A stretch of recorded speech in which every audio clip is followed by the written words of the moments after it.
नमस्कार दोस्तों, स्वागत है आप सभी का आपके अपने छोटे से चैनल पर। तो आज हम सुनेंगे परम न्याय प्रिय और कर्म फलदाता भगवान शनिदेव की पावन व्रत कथा। मान्यता है कि जो श्रद्धा और विश्वास के साथ इस कथा को सुनता या पढ़ता है उसके जीवन के कष्ट धीरे धीरे दूर होने लगते हैं और शनिदेव भगवान की कृपा प्राप्त होती है। शनिदेव को कर्म फलदाता कहा गया है। शनि कर्मों के हिसाब से व्यक्ति को दंड देते हैं। कहते हैं शनिवार के व्रत रखने से शनि दोष में कमी आती है, साथ ही शनिदेव का आशीर्वाद भी मिलता है। शनि दोष और शनि की 7.5 से बचने के लिए इस कथा का पाठ जरूर करें। आज्ञा दी गुरुदेव ने दीना शीस झुकाए, कथा कहूँ शनिदेव की भाषा सरल बनाए। सर्वप्रथम श्री सरस्वती को सुमिरन करके, गणपति जी को नमस्कार करके तथा अपने अपने गुरुदेव के चरणों में माथा नवाकर मैं श्री शनिदेव जी की कथा प्रारंभ करती हूँ। यह शनिदेव जी जो मनवांछित कार्यों को सफल बनाने वाले हैं तथा जिन्हें सकल नर नारी और 33 कोटि देवता योगीश्वर मुनीश्वर ध्याते हैं, वही देव मेरी त्रुटियों को क्षमा करे और मुझे अपनी शरण में ले। मेरे मन में आपके प्रति अगाध प्रेम है। यह बात सर्वविदित है कि जो लोग शनिदेव को ध्याते हैं उनके सकल मनोरथ सफल होते हैं तथा जो ऐसे देव को भूल जाते हैं वह इस संसार में महान दुख पाते हुए नरकगामी होते हैं और अगले जन्म में पशु की योनि में जाता है। जो कथा मैं तन मन से कहने जा रही हूँ उसे आप भी सच्चे मन से ग्रहण करें। एक बार संसार में चहुं ओर पूजे जाने वाले 9 ग्रह एक स्थान पर एकत्र हुए, परस्पर विविध प्रकार से वार्तालाप करने लगे। जब बात घूमती हुई उस स्थान पर आ पहुंची कि हम 9 ग्रहों में सबसे बड़ा और सर्वाधिक पूजनीय कौन देव है, तो प्रत्येक ग्रह देवता स्वयं को बड़ा कहने लगे। इस बात पर जब बहुत देर तक वाद विवाद होता रहा और कोई निर्णय नहीं हो सका, तो यह तय हुआ कि चलकर इंद्र से इसका निर्णय कराना चाहिए। अतः 9 के 9 ग्रह इंद्रदेव के समक्ष उपस्थित हुए। उन सब की बातें सुनकर इंद्रदेव भी सोच में पड़ गए, किसे छोटा कहूँ और किसे बड़ा, क्योंकि श्रद्धा के पात्र बने और किसके कोप के भाजन। अंत में सोच समझकर निर्णय न करते हुए वह बोले, मैं अल्प बुद्धि इस बात का निर्णय करने में असमर्थ हूँ।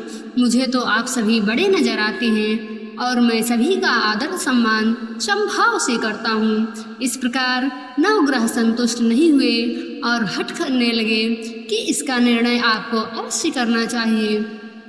तब देवराज बोले, आप लोग मृत्यु लोक में जाइए, वहाँ एक अत्यंत न्यायप्रिय राजा विक्रमादित्य राज्य करता है। आप उनके पास जाइए, वह अवश्य आपका कोई ना कोई उचित निर्णय कर देंगे।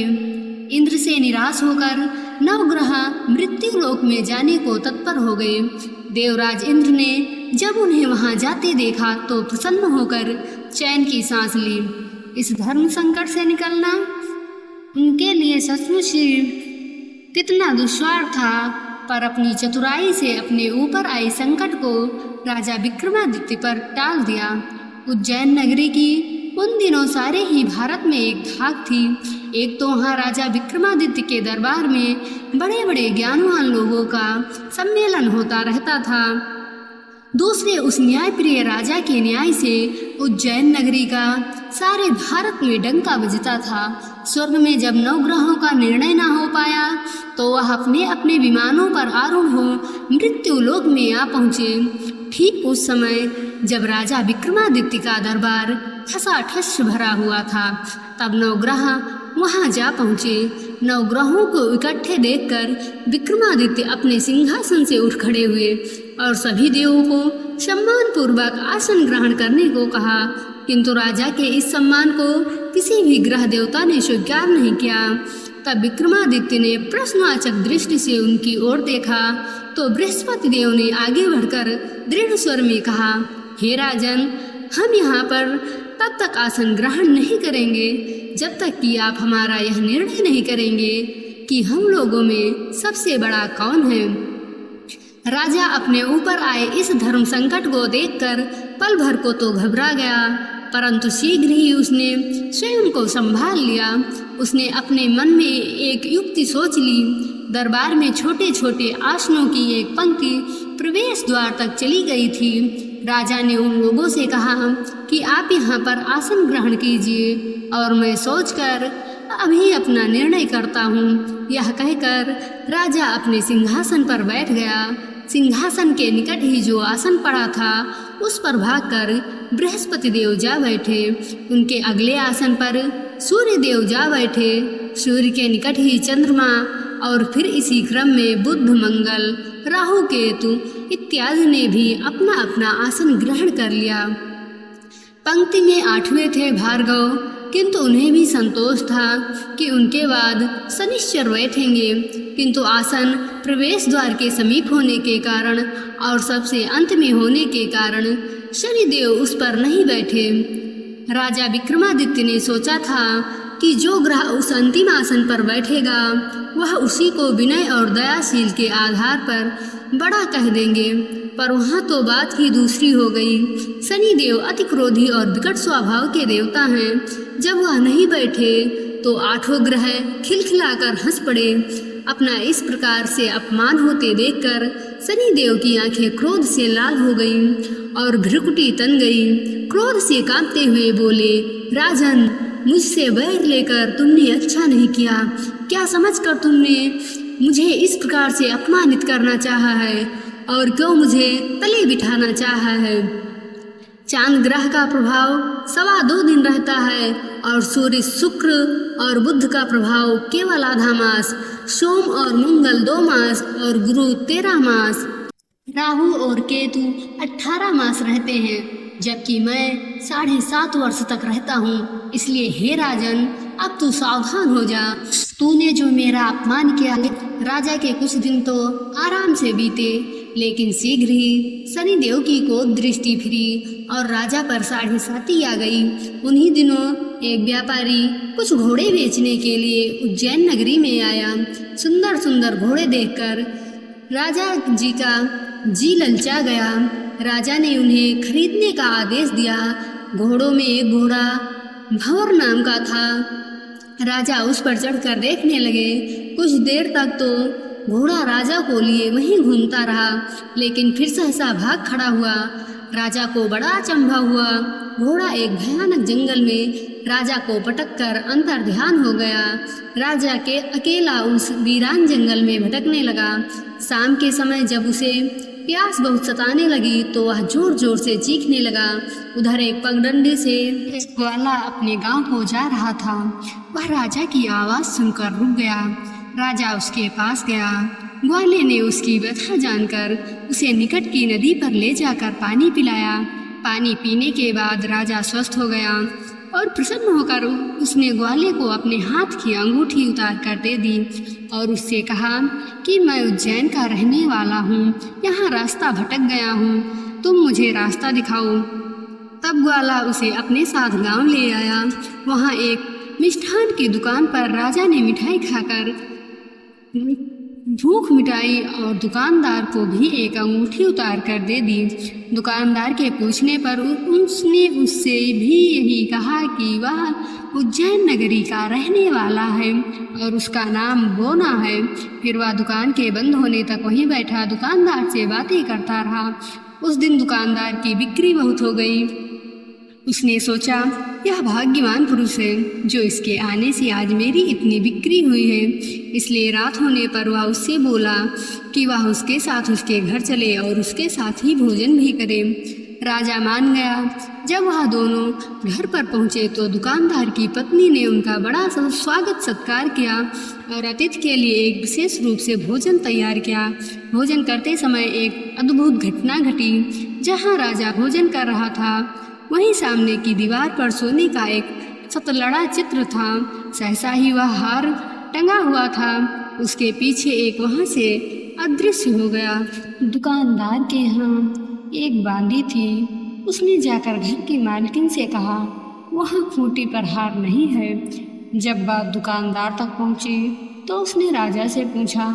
राजा बोला, मुझे तुम नहीं मालूम, तुम्हारे और मेरे अतिरिक्त तो यहाँ कोई था ही नहीं। सच सच बताओ, हार कहाँ है? राजा फिर बोला, मेरे पास कोई हार नहीं है। जब कोई निर्णय नहीं हो सका तो दुकानदार राजा को उस नगर के राजा के पास ले गया। उस नगर के राजा ने जब विक्रमादित्य की भोली भाली सूरत देखी तो बोला, यह व्यक्ति कभी भी चोरी नहीं कर सकता। और यह कहकर उसने विक्रमादित्य को छोड़ दिया।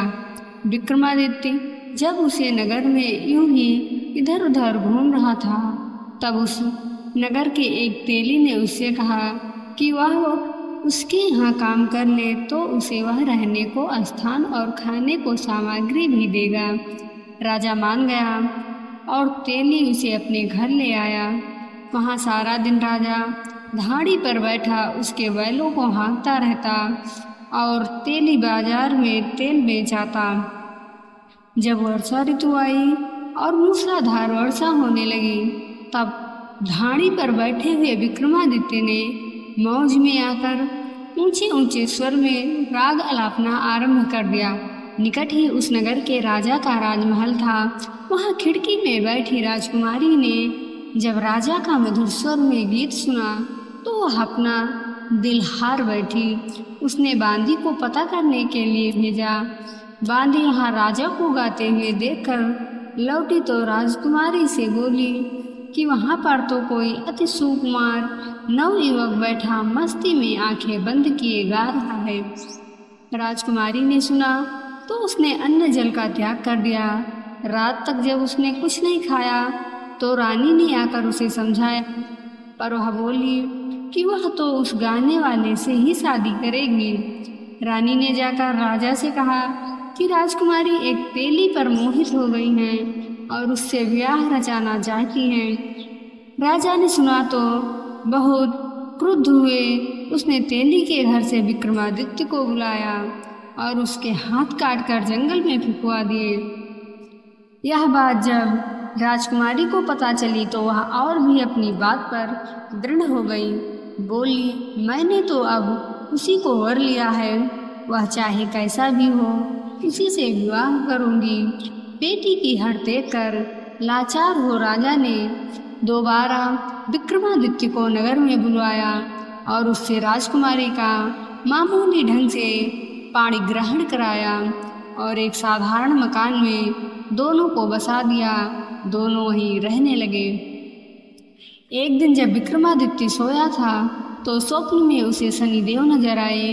विक्रमादित्य ने उनके सामने नमस्कार किया और क्षमा याचना की। शनिदेव ने उन्हें आशीर्वाद दिया और बोले, अब तुम्हारी 7.5 खत्म हो गई है।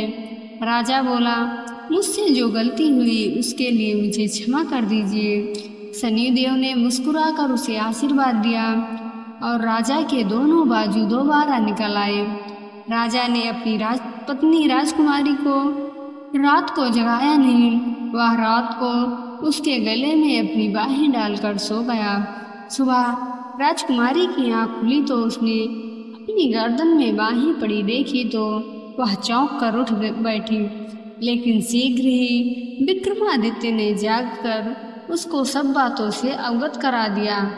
जब वहाँ के राजा को यह बात मालूम हुई तो वह भागा भागा आया और उस अपंग को फिर से स्वस्थ देखकर चकित रह गया। उसको भी विक्रमादित्य ने यही कहा कि यह सब शनिदेव की कृपा का फल है और विक्रमादित्य ने अपना वास्तविक परिचय भी उस राजा को दिया और सारा किस्सा विस्तार से सुनाया। सुनते ही राजा विक्रमादित्य के चरणों में गिर गया और क्षमा याचना करने लगा। बस यह खबर शीघ्र ही सारे नगर में फैल गई। दुकानदार को जब यह खबर मिली तो वह भागा भागा आया और विक्रमादित्य के पांवों पर लौटने लगा।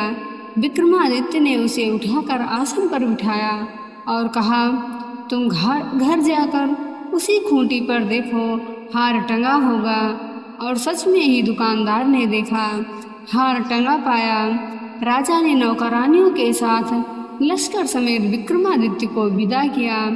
राजा विक्रमादित्य जब राजकुमारी को लेकर अपनी नगरी उज्जैन में लश्कर समेत पहुंचा तो सारी नगरी में उत्साह छा गया।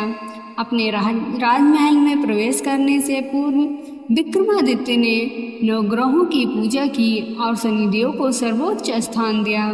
साथ ही उसने नगर भर में ढिंढोरा पिटवा दिया कि शनिदेव मनोवांछित फलों को देने वाले हैं और नवग्रहों में सर्वोच्च स्थान रखते हैं। इस प्रकार शनिदेव को मनाकर विक्रमादित्य ने अपने राज्य, यश और कीर्ति को प्राप्त कर लिया। बोलो श्री शनिदेव महाराज की जय। बोलो श्री नवग्रहों की जय। जैसी सुनी तैसी कही, इसमें झूठ न साँच। जैसी सुनी तैसी कही, इसमें झूठ न साँच। विक्रम भूप इतिहास को सज्जनों देखो बाँच। सुने सुनावे शनि कथा, गावे जो चितलाए। सुने सुनावे शनि कथा, गावे जो चितलाए। सत्य वचन है संत का, वाको संकट जाए।